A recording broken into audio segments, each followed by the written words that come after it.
Hello everyone, this is Nitin Verma. आज हम देखेंगे कुछ इम्पोर्टेंट क्वेश्चंस जो HPSC में आने वाले हैं और इन क्वेश्चंस को हम एक एक करके कंप्लीट करेंगे। ठीक है, तो पहला जो क्वेश्चंस है ये discuss the mechanism of evolution discuss the mechanism of evolution of stealer system in pteridophytes, या फिर इस क्वेश्चन को आ सकता है what is steel, describe different type of steel in pteridophytes. तो इस प्रकार का क्वेश्चन 10 नंबर में आ सकता है। Discuss the mechanism of blood coagulation. तो ब्लड कोagulation के मैकेनिज्म को हमने इससे पहली वीडियो में समझा चुके हैं। किस प्रकार लिखना है, किस पर कितना मैटर लिखना है, 150 शब्दों में लिखना है, तो वो सब हम पहले समझा चुके हैं। तो उसी तरह से लिखना है, बस उतना ही लिखना है।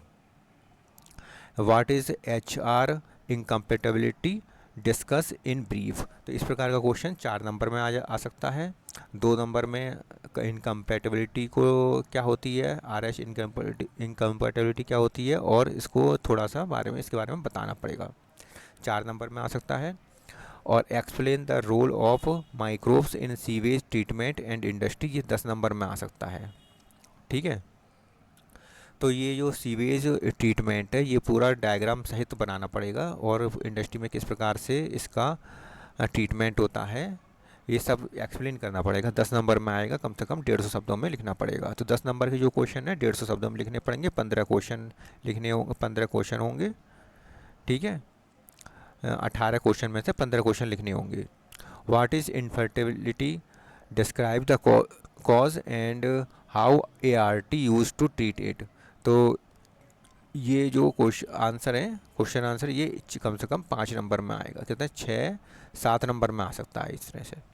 Explain a non invasive method of parental diagnosis, तो ये 6 नंबर में आ सकता है। How transgenic animals are created and used, testing and safety of chemical and vaccines. तो इस प्रकार का क्वेश्चन 5-5 नंबर मतलब 10 नंबर में आ सकता है। तो इस तरह के क्वेश्चन आएंगे, हम एक एक करके आपको लिखकर बताएंगे कि 150 शब्दों में किस प्रकार लिखा जाएगा। आप इसे प्रैक्टिस करिए, जिससे कि क्वेश्चन आए तो फिर आपको तुरंत 10 मिनट के अंदर अंदर 150 शब्द में आप क्वेश्चन को हल कर पाएँ, सॉल्व कर पाएँ। तो पहला क्वेश्चन जो है ये discuss the mechanism of blood coagulation, ये हमने 150 शब्दों में करवा चुके हैं पिछली वीडियो में। इस वीडियो में हम करवाएंगे discuss the mechanism of evolution of stealer system in pteridophytes. ठीक है, तो शुरू करते हैं।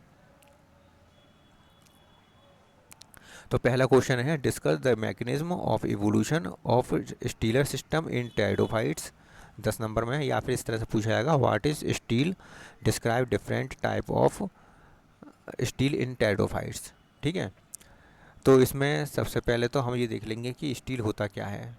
तो स्टील जो होता है वो एंडोडर्मिस के अंदर वाला सारा पोर्शन स्टील कहलाता है, पेरिसाइकिल और पेरिसाइकिल के अंदर वाला। तो अर्थात एंडोडर्मिस तो स्टील में नहीं आता है, लेकिन एंडोडर्मिस के अंदर सारा जो कुछ भी होता है प्लांट में वो सब कुछ स्टील के अंतर्गत ही आता है। तो सबसे बाहर क्या होता है, एपिडर्मिस होता है, उसके अंदर हाइपोडर्मिस होता है, जनरल कॉर्टेक्स उसके अंदर पाया जाता है, और उसके अंदर पाया जाता है एंडोडर्मिस। ये सब क्या कहलाता है, एक्स्ट्रा स्टीलर कहलाते हैं। ये एक्स्ट्रा स्टीलर रीजन होता है। एंडोडर्मिस के अंदर वाला सारा स्टीलर रीजन होता है, और स्टीलर रीजन में क्या आएगा, पेरिसाइकिल आएगी सबसे बाहर। उसके अंदर आपकी ब्लड ये वैस्कुलर सिस्टम आएगा, जाइलम फ्लोएम आएंगे, उसके अंदर पिथ आएगी, और इसके साथ ही साथ पिथरे और मेडुलरी रे, पिथरे या मेडुलरी रे भी आती है।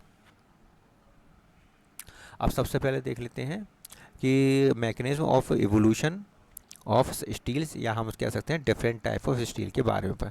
तो स्टील जो होते हैं 3 प्रकार की होती हैं, प्रोटो स्टील, साइफोनो स्टील और मिक्स्ड मॉडिफाइड प्रोटो स्टील। तो कितने प्रकार की हो गई ये, 3 प्रकार की हो गई। पहली हो गई प्रोटो स्टील, दूसरी हो गई साइफोनो स्टील, और तीसरी हो गई मॉडिफाइड प्रोटो स्टील। पहली जो है प्रोटो स्टील, ये प्रिमिटिव टाइप की होती है, अर्थात इसमें पिथ नहीं पाया जाता है, बिना पिथ की होती है, बिना मेडुला की होती है। साइफोनो स्टील में पिथ पाया जाता है, मेडुलेटेड प्रोटो स्टील कहलाती है। होती प्रोटो स्टील जैसी ही है, लेकिन बस क्या मेडुलेटेड पिथ पाया जाता है, मेडुला पाया जाता है इसमें। मॉडिफाइड प्रोटो स्टील जो है 2 भागों में बांटा गया है। पहला तो है सोलेनो स्टील और दूसरा है डिक्टियो स्टील। तो दो भागों में बांटा गया है इसे। तो सब एक एक करके इसके बारे में हम समझ लेते हैं। तो पहला आता है प्रोटो स्टील।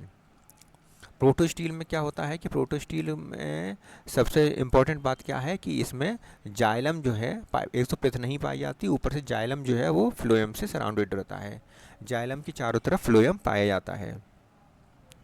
तो पहली बात तो ये हो गई कि इसमें पिथ नहीं पाया जाता, पिथ एब्सेंट, पिथ एब्सेंट होता है। और दूसरी बात ये हो गई कि जाइलम फ्लोएम से सराउंडेड होता है। जाइलम के शेप के आधार पर इसे चार भागों में बांटा गया है, haplostele, actinostele, plectostele और मिक्स्ड प्रोटो स्टील। तो सबसे पहले देख लेते हैं हैप्लो स्टील। हैप्लो स्टील में क्या लिखेंगे कि ये राउंडेड जाइलम होता है। हैप्लो स्टील में कैसा होता है, राउंडेड जाइलम होता है और फ्लोएम से चारों तरफ तो घिरा होता ही है। और ये एग्जाम्पल हो गया इसका राइनिया, जैसे डायग्राम में बनाया गया है, जाइलम राउंडेड है और फ्लोएम से घिरा हुआ है। तो इसी तरह से डायग्राम सहित बनाना है, चार्ट के फ्लो में लिखना है, कम से कम मेहनत करनी पड़ेगी और अधिक से अधिक हम एग्जामिनर को समझा पाएंगे। एक्टिनो स्टील, एक्टिनो स्टील में स्टार शेप्ड होता है जाइलम और फ्लोएम से घिरा हुआ होता है। इसका एग्जाम्पल हो गया लाइकोपोडियम सेरेटम। इसमें जाइलम स्टार शेप्ड होता है और फ्लोएम से चारों तरफ से घिरा होता है। प्लेक्टो स्टील, प्लेक्टो स्टील से प्लेक्टो का मतलब हो गया plate like, plate light xylem होता है और फ्लोएम से चारों तरफ से ये घिरा हुआ होता है। इसका एग्जाम्पल हो गया लाइकोपोडियम बॉल्यूवाइल और इसमें प्लेट लाइट जाइलम होता है। अगला आता है मिक्स्ड प्रोटो स्टील। ये इसमें पैचेस, जाइलम के पैचेस होते हैं और ये फ्लोएम से घिरा होता है। जाइलम के छोटे छोटे पैचेस होते हैं और ये फ्लोएम से घिरा होता है। इसका एग्जाम्पल हो गया लाइकोपोडियम सरनम, लाइकोपोडियम सरनम। तो इस प्रकार आप चार्ट के माध्यम से समझाएंगे तो कम मेहनत में ज़्यादा से ज़्यादा एग्जामिनर को बता पाएंगे, लिख पाएंगे। साइफोनो स्टील, पिथ प्रेजेंट होती है इसमें। इसे को दो भागों में बांटा गया है। पहला है एक्टोफ्लोइक साइफोनो स्टील, दूसरा होता है एम्फीफ्लोइक साइफोनो स्टील।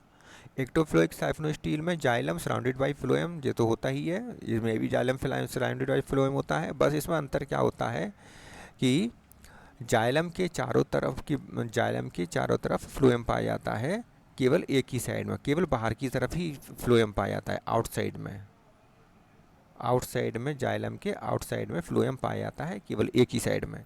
जैसे कि इसमें दिखाया गया है पिथ, पिथ दिखाई गई है, ये रही पिथ और पिथ के चारों तरफ पाया जा रहा है जाइलम और जाइलम के बाहर है फ्लोएम। तो इसमें एग्जाम्पल हो गया इक्वेसेटम। एग्जाम्पल क्या हो गया, इक्वेसेटम। एम्फीफ्लोइक में देखिए, एम्फीफ्लोइक में एम्फी माना दोनों तरफ, जाइलम के दोनों तरफ, phloem present both side of the xylem, xylem के दोनों तरफ पाया जाएगा। जैसे कि ये जाइलम है तो ये जाइलम के अंदर भी फ्लोएम पाया जाएगा और बाहर भी जाइलम पाया जाएगा। तो ये है जाइलम, जाइलम के अंदर वाला इनर फ्लोएम, बाहर वाला आउटर फ्लोएम, बाहर वाला आउटर फ्लोएम पाया जाता है। और पिथ तो प्रेजेंट होगी। तो इसका एग्जाम्पल आ गया मार्सिलिया, डायप्टेरिस, मार्सिलिया और डायप्टेरिस। इसके बाद आता है मॉडिफाइड साइफोनो स्टील। मॉडिफाइड साइफोनो स्टील में क्या है कि मॉडिफाइड में क्या होता है कि इसमें लीफ के कारण लीफ गैप बन जाते हैं। अब लीफ गैप एक बनेगा तब तो वो कहलाई जाएगी सोलेनो स्टील। अगर कई लीफ गैप बनेंगे, ओवरलैप कर जाएंगे एक दूसरे को, तो ये कहलाई जाएगी डिक्टियो स्टील। तो सबसे पहले हम देख लेते हैं सोलेनो स्टील को। सोलेनो स्टील में क्या है, नॉन ओवरलैपिंग लीफ गैप होता है, मतलब लीफ गैप जो एक दूसरे को ओवरलैप नहीं करते हैं क्योंकि एक ही लीफ गैप होता है इसलिए। Due to the leaf trace के कारण स्टील कैसी होती है, टूट जाती है, इंटरप्ट हो जाती है एक स्थान पर, केवल एक स्थान पर स्टील इंटरप्ट हो जाती है लीफ ट्रेस के कारण। जैसे कि यहाँ पर डायग्राम में दिखाया गया है कि लीफ गैप जो बन गया, लीफ ट्रेस या लीफ गैप बन गया और इसमें जाइलम पिथ है बीच में, उसके चारों तरफ जाइलम है और जाइलम के चारों तरफ फ्लोएम है। एग्जाम्पल इसका हो जाता है राइजोम ऑफ फर्न, फर्न के जो राइजोम होते हैं उनमें सोलेनो स्टील पाई जाती है। डिक्टियो स्टील के बारे में देख लेते हैं। डिक्टियो स्टील में क्या होता है, ओवरलैपिंग होती है, लीफ गैप की ओवरलैपिंग होती है और स्टील कैसा हो जाता है, स्टील ब्रेक हो जाता है इनटू मैनी फ्रेगमेंट, कई फ्रेगमेंट में स्टील ब्रेक हो जाता है, और प्रत्येक को हम क्या कहेंगे, मैरी स्टील, प्रत्येक को हम मैरी स्टील कहेंगे। तो देखिए इसमें कितनी सारी मैरी स्टील बनी है। इसमें लीफ गैप बीच बीच में, ये लीफ गैप हैं, ये लीफ गैप हैं, ये लीफ गैप बन गए हैं, लीफ गैप बन गए हैं, और कई लीफ गैप आपस में एक दूसरे को ओवरलैपिंग करने के कारण और लीफ टेसेस बनने के कारण, कई सारे लीफ टेसेस बनने के कारण मैरी स्टील जगह जगह पर मैरी स्टील बन गई हैं, जो कि स्टील के टूटने से बनी हैं। एग्जाम्पल है टेरिडोफाइट्स और डायप्टेरिस। ठीक है, टेरिडोफाइट एंड डायप्टेरिस, डायप्टेरिस इसमें नहीं आएगा, उसमें आएगा। ठीक है,